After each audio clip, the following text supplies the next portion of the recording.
আফগানিস্তানে বহুল আলোচিত বাগরাম সামরিক ঘাঁটিকে কেন্দ্র করে কাবুলের সঙ্গে ওয়াশিংটন ডিসির তীব্র উত্তেজনা দেখা দিয়েছে। স্থানীয় সময় শনিবার ট্রুথ সোশ্যালে দেয়া পোস্টে প্রেসিডেন্ট ট্রাম্প সরাসরি হুঁশিয়ারি দিয়ে বলেন, বাগরাম যুক্তরাষ্ট্রের, আফগানিস্তান যদি তা ফিরিয়ে না দেয় তবে খারাপ কিছু ঘটবে। এর আগে লন্ডন সফরে গিয়েও ব্রিটিশ প্রধানমন্ত্রীর সঙ্গে যৌথ সংবাদ সম্মেলনে ঘাঁটিটির নিয়ন্ত্রণ ফিরে পেতে নিজের পরিকল্পনার কথা জানান মার্কিন প্রেসিডেন্ট।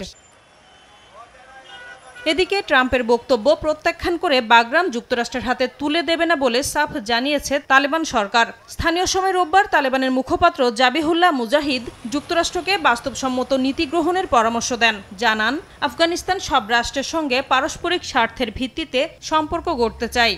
বাগরামের বাইরে কোনো ধরনের হস্তক্ষেপ গ্রহণযোগ্য নয় বলে সতর্ক করেন তিনি। এছাড়া স্থানীয় সংবাদ মাধ্যমে আফগান সেনাপ্রধান জানান, আফগানিস্তানের 1 ইঞ্চি মাটিও কাউকে ছাড় দেয়া হবে না। কিছু লোক বলছে আমরা বাগরাম ফেরত দেওয়ার আলোচনা করছি। জনগণকে বলছি 1 ইঞ্চি মাটিও কোনো আলোচনায় ছাড়া হবে না, এটা কখনোই হবে না। অন্তত 1 মাস ধরে ঘাঁটিটির নিয়ন্ত্রণ ফিরে পাওয়ার বিষয়ে ট্রাম্প প্রশাসনে আলোচনা চলছে বলে একটি সূত্রের বরাতে জানায় স্থানীয় গণমাধ্যম।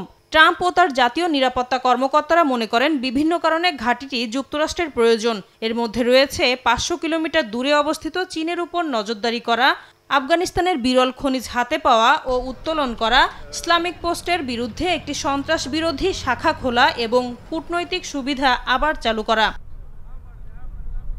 তবে এসব লক্ষ্য পূরণে আফগানিস্তানে মার্কিন সামরিক উপস্থিতির প্রয়োজন বলেও জানানো হয়েছে। আর 2020 সালে তালেবানের সঙ্গে ট্রাম্প যে চুক্তি করেছিলেন তাতে দেশটি থেকে সব মার্কিন সেনা প্রত্যাহারের কথা বলা হয়েছিল। তাই সেনা ছাড়া কিভাবে ঘাঁটিটি নিয়ন্ত্রণ রাখা হবে তা এখন স্পষ্ট নয়।